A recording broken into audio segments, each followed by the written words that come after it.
Bahagyaring nagkatensyon sa pagitan ng MMDA at mga rallyista sa Ortigas.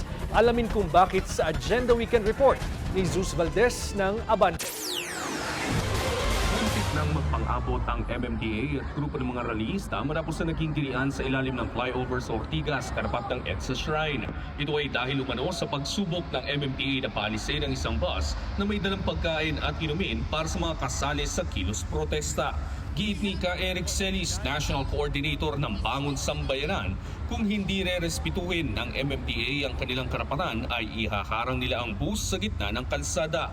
Dagdag pa ni Celis, ipinarating niya mga supply ng pagkain ay mula kay dating Ilocos Sur Governor Chavit Singson.